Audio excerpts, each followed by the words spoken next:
La sortie de Joe Bala. Joe Bala est très en colère contre la Russie depuis la mort du président iranien.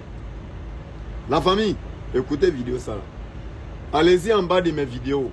Au moment des premières guerres de l'Israël, l'Iran, qui a eu lieu en mois de juin, là, les 12 jours de guerre qu'ils ont fait.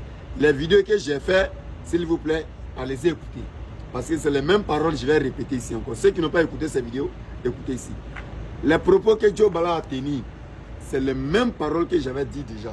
Mais les Maliens, les Burkinabés m'ont traité de vaurien, tu connais quoi toi? Aujourd'hui, Joe Bala est en train de revenir sur les raisons. Je vous ai dit que les partenaires, toute personne qui est alliée à la Russie, tu es déjà une menace pour l'Amérique. Tu es déjà comme cible de l'Amérique. Je vous explique. Depuis le jour, les Russes, les Chinois, les Sud-Africains, avec les Iraniens, ils ont décidé de faire sortir BRICS. L'Amérique sait que le dollar va tomber tôt ou tard. Si lui ne se lève pas, ça va tomber. Maintenant, comment empêcher BRICS?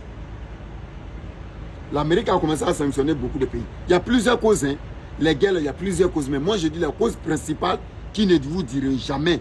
Parce qu'une fois, ils font sortir, la Russie même fait sortir ça, il ne faut pas les alliés vont fuir. Mais l'Amérique vous a déjà prévenu.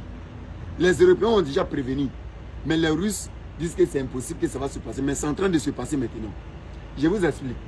Depuis qu'ils ont fait sortir cette histoire des BRICS, les pays qui ont voté, qui ont voulu rentrer dans le BRICS, sont sur la liste noire des Américains. Donc c'est quoi? Même les pays qui ne sont pas rentrés dans le BRICS, tous les pays où tu as accepté l'armée russe chez toi, où tu as accepté les Wagner chez toi, tu as déjà comme une menace, tu es sur la liste noire des Américains.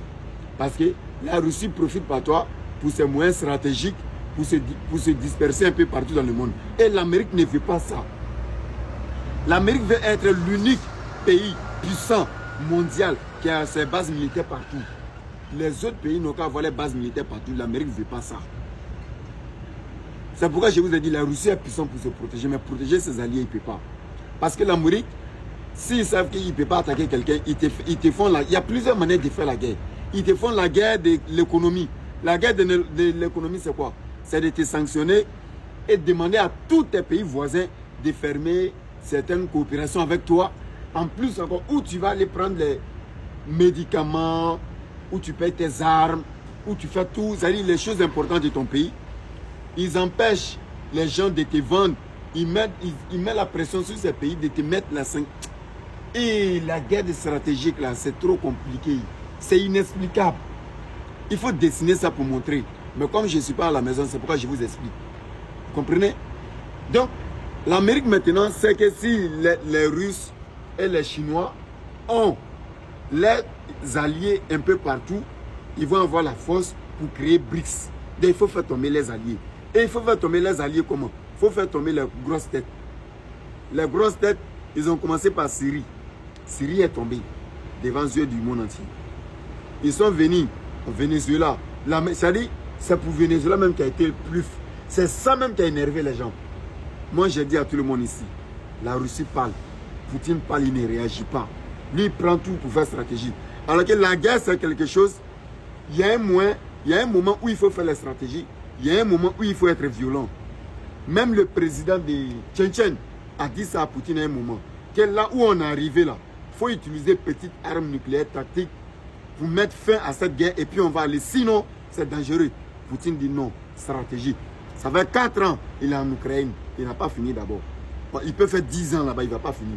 Alors que l'Ukraine n'a même pas accord militaire avec l'Amérique.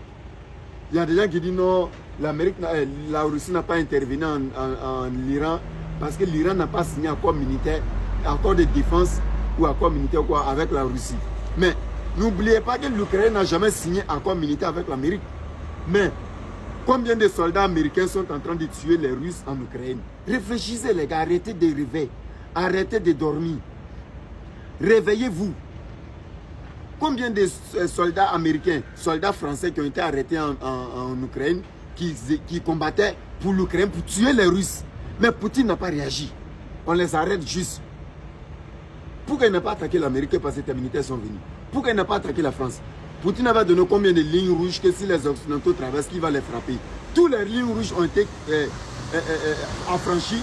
Poutine n'a jamais réagi. Depuis ce jour, moi j'ai dit, Poutine n'est pas partenaire fiable. Depuis moi j'ai vu, toutes les lignes rouges de la Russie se sont affranchies, mais Poutine n'a pas réagi de non. Lui là, c'est pas. Depuis ce jour, j'ai déposé Poutine.